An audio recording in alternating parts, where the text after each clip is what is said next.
Ben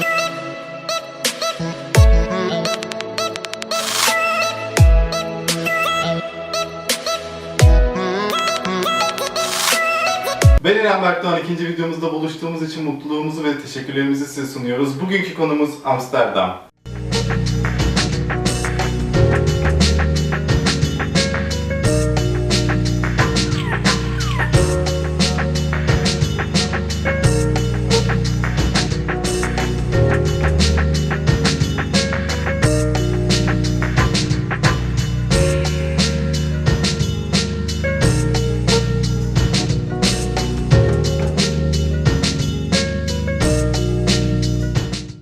Bugünkü konumuzu nereden belirledik diye soracak olursanız diye açıklamak istiyorum size. Tahmin ettiğimiz üzerine fazla yorum gelmedi. Aralarında böyle özel mesaj olarak gelen bir iki yorum var. Onlardan biri de şuradaki kartpostallar sanırım dikkat çekmiş. Amsterdam konusunda değinmemizi istediler. Ben ve Emre'nin ayrı ayrı gitmişliği var. O sırada işte başımızdan geçenleri biraz da gözlemlerimizi size anlatmak istiyoruz. Öncelikle deneyimlerimi ve gözlemlerimi ben anlatacağım. Havaalanından indik. Klasik olarak şehre, Damsquare'a gidecektik. Havaalanında trenler var. Önce pahalı mıdır değil midir diye bunları düşünerekten ilerlemeye başladık. Tabii gişede duran bir adam klasik olarak oraya giden, yani Türkiye'den gidiyorsanız muhakkak karşınıza bir Türk çıkıyor ve onunla karşılaşıyorsunuz ve onunla diyaloğa geçiyorsunuz. Bize de klasik bir şekilde öyle oldu. Hemen birbirimizin Türk olduğunu anladık. Biletlerimizi aldık. Biletler bu arada bilgilendirme amaçlı. Kişi başı 4.20 euro falan, yaklaşık 15-20 dakika içinde de Amsterdam meydanına gitmiş oluyorsunuz. Amsterdam meydanına indik. Şöyle bir senaryo oldu. Merdivenlerden çıkıyorsunuz, açılır kapı. Yani açılıyor ve direkt bir duman alıyor sizi, bir koku geliyor burnunuza. Ve tabii ki çoğumuzun bildiği gibi uyuşturucu serbest olduğu için esrar kokusu, yani bütün Amsterdam'ı sarmış durumda. Tabii dışarıdan geldiğiniz için de bu sizin gırtlağınızı ilginç bir şekilde yoruyor. Her yer bu şekilde gidiyorsunuz, böyle grup grup insanlar var. Orada dikkatimi çeken en önemli şey şu oldu. Çok fazla farklı tip vardı. Bu kesinlikle dikkatinizi çekiyor. Tabii o kadar farklı insanları görünce hemen böyle bir araştırma yükümlülüğü duydum kendimde. İnternetten kısaca baktığımda öğrendiğim Amsterdam'da tam tamına 178 milletten insanlar yaşamaktaymış ve İngilizcenin yanında da İtalyanca, İspanyolca, Almanca gibi diller normal akıcı bir şekilde konuşuluyormuş. Onun dışında size Amsterdam'a gittiğinizde şunu yapın, bunu yapın demeyeceğim. Çünkü Amsterdam'a gitmiş bulunduysanız eğer veya gidecekseniz zaten yapacağınız şeyler açıkçası belli. Çünkü gerçekten çok eğlenceli bir yer. Ama benim naçizane uyarılarım olacak. Sadece yapmamanız gereken ve dikkat etmeniz gereken şeylerde.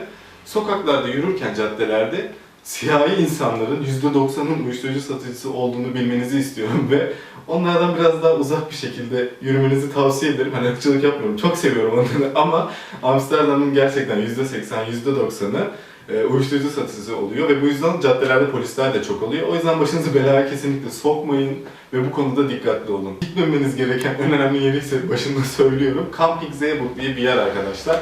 Burası bir ada ve çok soğuk. Kamp yapmak isteyen insanlar oluyor. Genelimiz böyle oluyor. Çadırlar satıyorlar sözde. Satmıyorlar arkadaşlar. Çadırı yeniden üretip veriyorlar size tabiri caizse. Çünkü aşırı pahalı ve çok soğuk bir yer. Tek ulaşımsa tramvay ve araçlarla giriyorsunuz.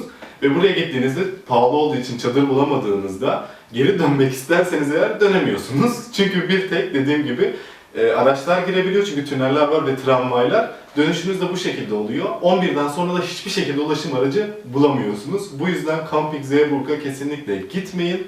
Gidecekseniz de çadırınızı dışarıdan temin edin ve o şekilde gidin. Şimdi gelelim o asıl merak ettiğiniz yere, Red Light'a. Alkışlarla Red Light'ı sunuyorum size. Arkadaşlar kesinlikle abartıldığı kadar şaşalı, böyle gösterişli bir yer değil. Tamam, enteresan bir yer ama dar bir sokak. Karşılıklı cam mekanlar var. Güzel bayanlar var. Her ten renginden olmak üzere. Ve o aynaların karşısında kırmızı ışıkta odaların içinde tabii ki cam mekan. İnsanlar yürürken onlara bakıyor, adeta bir müzeymiş gibi. Onlar dans ediyorlar, bir şeyler yapıyorlar. Sizi cezbetmeye çalışıyorlar. Size bir ücret karşılığında o bayanlardan birini seçip içeriye giriyorsunuz. Ama dediğim gibi hani öyle buradan gördüğünüz gibi müthiş beklenti içinde olmuyorsunuz. Dediğim gibi sadece bayanların dans etmesi o kadar yani. O merak ettiğiniz yer öyle çok da mükemmel bir yer değil. Biliyorum hevesinizi kırmış olabilirim ama ben gerçekten yani hevesim kırık bir şekilde gittim. Çünkü ben gittiğimde artık mola anı mıydı bilmiyorum. Herkes telefonla oynuyor ve kesinlikle cam ekranına bakmıyor, yani ilgilenmiyorlardı. Ama bazı şanslı arkadaşlar onun canlı işte dans eden haline denk geldikleri için onlar şu an gülerek bu anı kafasında yaşıyor ama benim için gerçekten hayal kırıcıydı.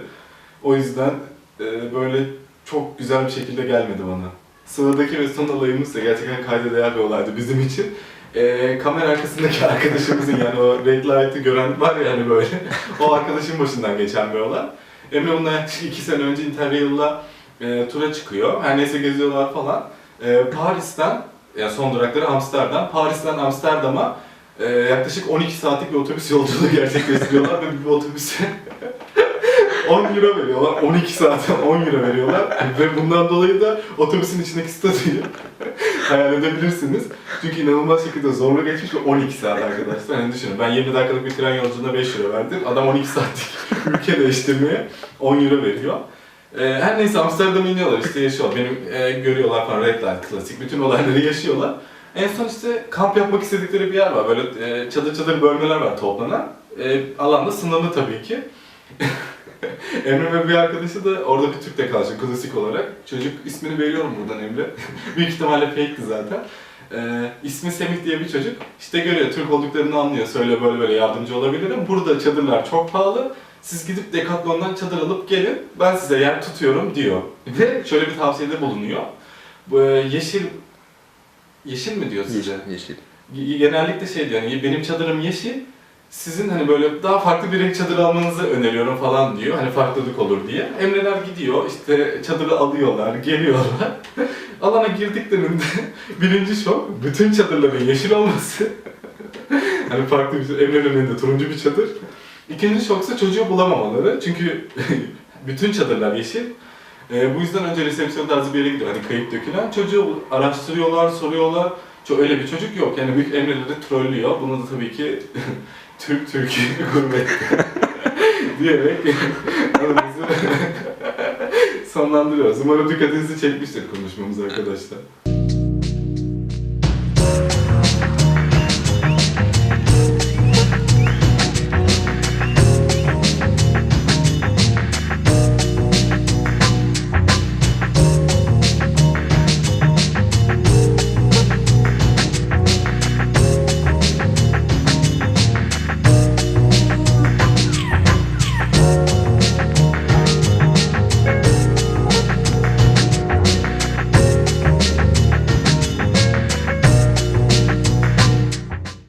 Arkadaşlar videomuzun da böylece son bölümüne gelmiş olduk. Dikkat çekmemiz gereken bir konu vardı sadece. Millet Amsterdam videosunu Amsterdam'da çeken, biz İstanbul'da çektik. Bu da bizim farklılığımız olsun, affınıza sığınıyoruz. Ve son olarak lütfen bir şeyler yapmak için uğraşın. Lütfen. Neden diyecek olursanız, çünkü uğraşmadan o hayatınızı değiştirecek şeyler gerçekleşmeyecek arkadaşlar. Sürekli aynı yerlere gidip gelerek, aynı şeyleri yaparak hayatınızı değiştirecek bir şeyi yani beklemeniz saçma olur. Bu da naçizane bizden çıkan bir söylem, fikir, sohbet, arkadaş tavsiyesi ne olarak algılarsanız. Ve kendinize iyi bakın. Dediğim gibi lafta kalmasın. Gerçekten kendinize iyi bakın. Bir sonraki videoda görüşmek üzere.